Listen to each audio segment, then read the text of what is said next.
go, much better. Fairy tale book.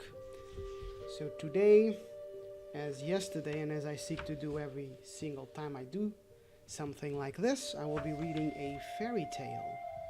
A classic fairy tale, particularly by Hans Christian Andersen. Today, it will be The Rose Elf. Now, The Emperor's New Clothes, I was very familiar with. The Rose Elf, I have no idea. So we're going to check it out. I'm going to react as I read, and then we're going to think about what we've read and talk about it. Feel free to share your impressions, your opinions, for I will be doing just that, without a doubt. Hope you enjoy. Let's get to it. The Rose Elf. Oops, let me just reposition here. All right. There we go. The Rose Elf. In the midst of a garden grew a rose tree. Upon it were many, many roses. In one of them, the most beautiful of all, lived an elf. He was so very small that no human eye could perceive him. Behind every petal of the rose, he had a bedroom. No child could have been more beautifully formed than he was. He had wings that reached from his shoulder down to his feet. All his rooms were so sweet and fragrant. The walls were so bright and beautiful, for they consisted of the pink rose petals. All day long the elf enjoyed himself in the warm sunshine, flying from flower to flower and dancing on the wings of the fluttering butterfly. One day he measured how many steps he would have to take in order to pass through all the roads and paths which were on a single leaf of the lime tree. These, that's an unfortunate sentence switch. These were what we call, let me bring the book, these were what we call the vision of the leaf. To him, they seemed to be endless roads. Before he had finished, the sun set. He had begun his task too late. It became very cold. Dew fell and the wind was blowing. At this time, he would have been best at home. He hastened as much as he could, but his rose was closed up. He could not enter, and not a single rose was open.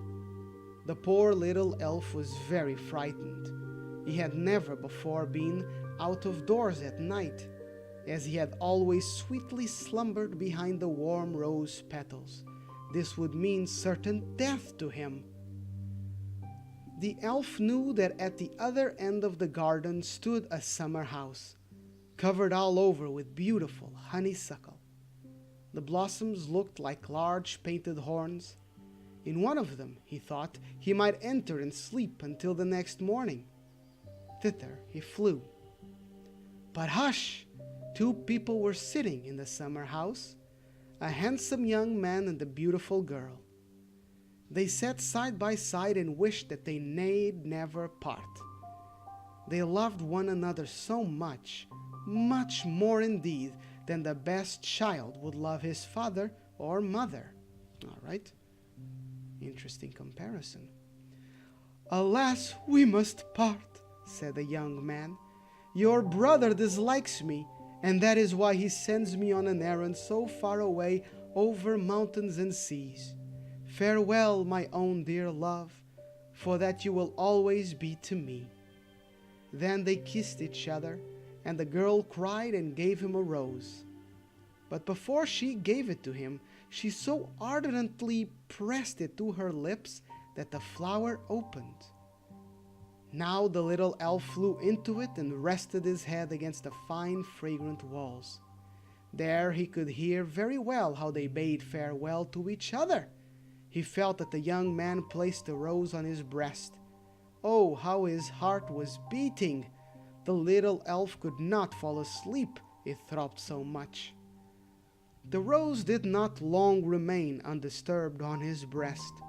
The young man, while walking alone through the dark forest, took it out and kissed it so often and so passionately that the little elf was almost crushed.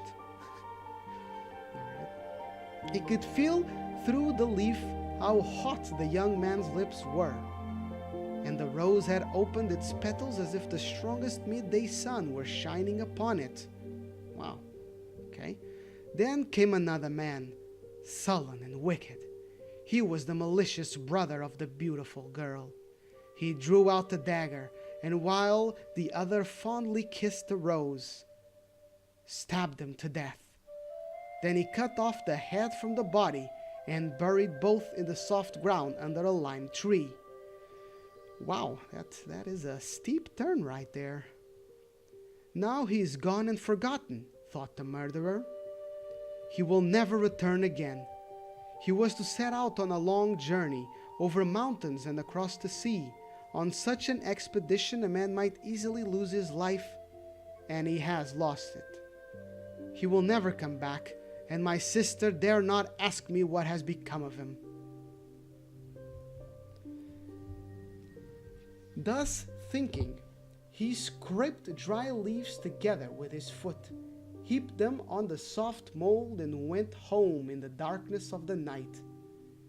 But he was not alone, as he imagined, for the little elf was with him. He had seated himself in a dry, rolled-up leaf of the lime tree, which had fallen on the wicked man's hair while he was digging the grave. He had put his hat on now. It was very dark inside the hat, and the elf was trembling with horror and in indignation at the evil deed. In the dawn of the morning, the murderer reached home. He took off his hat and entered his sister's bedroom. There the beautiful girl with rosy cheeks was sleeping and dreaming of him who she loved so dearly, and whom she supposed now to travel over the mountains and across the sea. The unnatural brother bent over the girl and laughed hideously, as only evil demons can laugh. The dry leaf dropped out of his hair on her counterpane, but he did not notice it, and went out of the room to have a little sleep in the early morning hours. The elf left his resting place and slipped into the ear of the sleeping girl and told her, as in a dream, the horrible deed. He described the spot where her lover was stabbed and where his body was interred. He told her of the blooming lime tree standing close by, and said that you should not think all I told you is only a dream. You will find on your bed, on awaking, a dry leaf. And when she awoke, she really found it. Then she cried bitterly. The window was open all day long. The little elf might easily have returned to the roses and to the other flowers in the garden, but he had not heard. He had not the heart to leave the unfortunate girl. On the windowsill stood a little bunch of monthly roses in a flower pot. In one of its blooms the elf sat down and looked at the poor girl. Her brother came several times into the room, and in spite of his crimes seemed quite cheerful, and she had not the courage to say a word about her grief. No sooner had the night come than she stole out of the house and went into the wood. She went into the wood, to the spot where the lime tree stood. Too many rhymes. She removed the dry leaves from the ground, turned the earth up, and found her murdered sweetheart, and she wept bitterly. She prayed God that she might also die.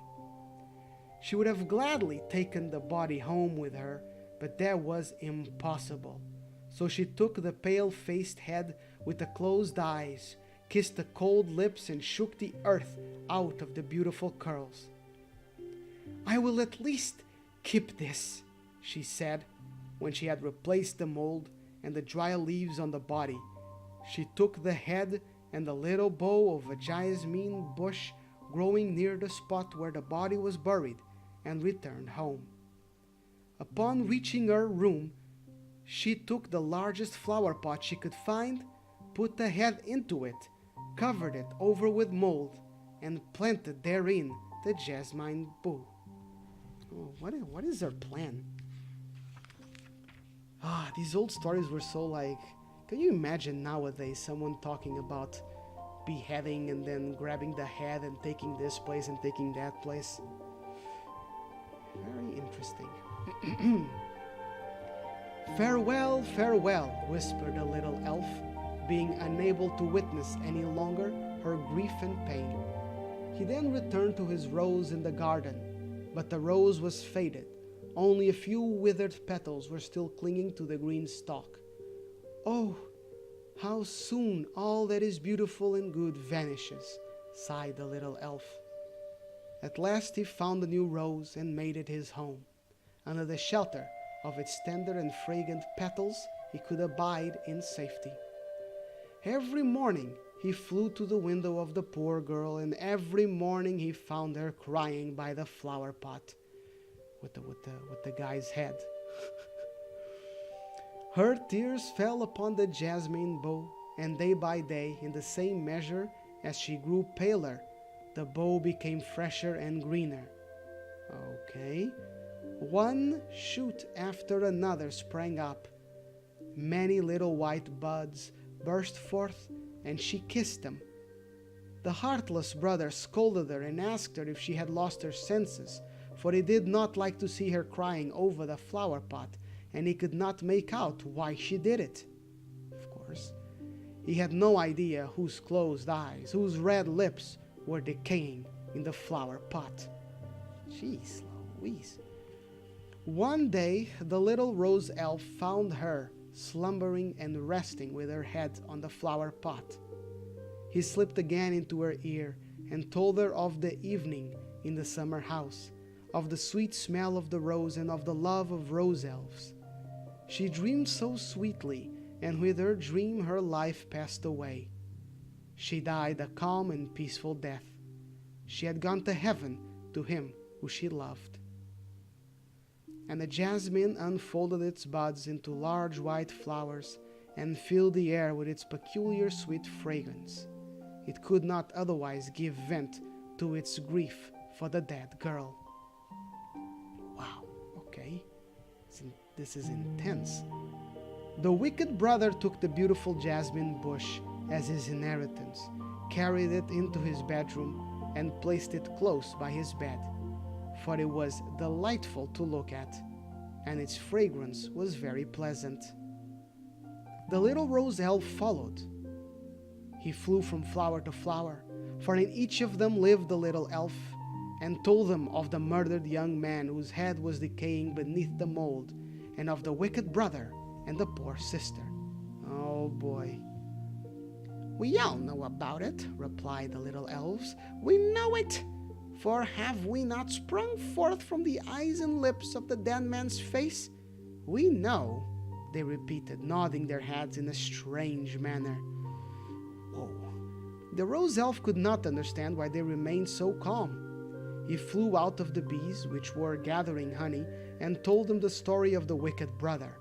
The bees told their queen, and the queen ordered that they should all go on the next morning to kill the murderer. But when it was night, the first night after his sister's death, while the brother was sleeping close by the fragrant jasmine bush in his bed, all its flowers opened, and all the little invisible elves came out, armed with venomous spears, and seated themselves in his ears, and told him terrible dreams. Then they flew on to his lips, and stabbed his tongue with their poisonous weapons. Now we have avenged the dead, they said, and returned to their white flowers. When, on the next morning, the window of the bedroom was open, the rose elf and the whole swarm of the bees with their queen entered to carry out their revenge, but he was already dead. People standing around the bed said, "The smell of the jasmine has killed him." The rose elf understood the revenge of the flowers and told the queen of the bees about it, who with her whole swarm was humming round the flower pot. The bees could not be driven away from it, and when at last a man took up the pot, a bee stung him in the hand so that he dropped it and it broke to pieces. Then all saw the bleached skull and understood that the dead man in the bed was a murderer. The queen of the bees hummed and sang of the revenge of the flowers and of the rose elf, and said that behind the smallest leaf dwells one who can disclose evil deeds and revenge them. All right. This is quite the tale. Very interesting indeed. There's a lot to digest here, if I may have a moment. So with these old tales, well, some of them at least, they make it quite clear what the overall lesson of the tale is. And in a poetic way, behind the smallest leaf dwells one who cannot disclose evil deeds and who can disclose evil deeds and revenge them. So the point of this story is that I think there is a lot to take out of this story. The main point, though, I believe, is that you cannot get away with evil, and in the end, justice is delivered. And the fact this writer so often, the original storyteller so often mentions God, for sure this is a reference to the ultimate justice that awaits everyone, and that no matter where you commit the evil deed or how you get rid of it and how well you hide it, there is this invisible presence that will be there, will see it, will witness it, and will make sure that revenge I don't like that they chose the word revenge, because in this case it was more of justice being dealt. But there is a lot to take a look into this. First, all the descriptions of love and how poetically the story describes it as this heat that is so life-giving that even plants bloom before it. I love that imagery of the boy there who's in love, or the young man who's in love, kissing the flower with such passion that it gives the flower life and it blooms it. It's kind of crazy that is a really good imagery. I thought there was going to be a point to using this elf creature, the rose elf, but I do believe that it really is just I would say that it really is just a personification of the invisible big brother, let's call it, who will tell on you in everything you do. It is just a personification of the fact that someone is always watching. But what I found most telling in the story that I'm for sure going to remember is these visualizations of love, of pain, of sorrow, the madness of loss, and how it completely takes us over. The girl driven so mad that she puts the head on the flower pot and then just cries over it over and over and over again. And meanwhile, that head is decomposing and giving life, which is kind of, in a crazy way, biologically possible, although very, very improbable, I would say. But it gives birth to these white roses and these white flowers, and these white flowers give birth to more elves, and those elves seek revenge on behalf of the slain. So, and the bees, lovers of flowers, I found that a funny connection. That bees who, go around carrying pollen and stuff, bumblebees and stuff, that they're the characters who are friends to the flowers and kind of try and reveal the evil deeds. It's very interesting because not only does the man pay for the murder, but everyone finds out about this. And this is very interesting because, again, it speaks to this fact a lot of people think they can get away with doing bad things, and this is a story about how no, you cannot.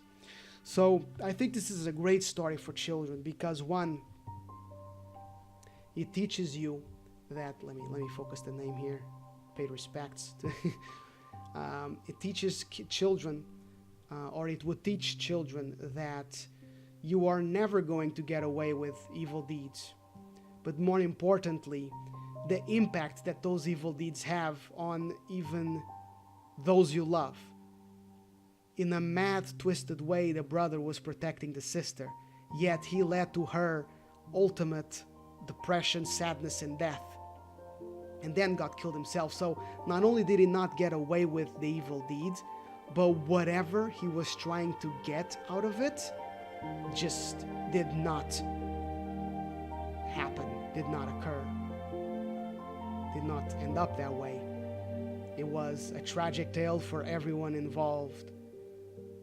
So that by committing evil deeds, not only will you not get away with them, but nothing good can come of them for you or for everyone or for anyone, for us or for anyone. And I think that is very, very classic. Classic lessons from a classic fairy tale. That was the Rose Elf. I hope you enjoyed it. Thank you for watching, and catch you tomorrow when we read, as you read on the preview, the Storks.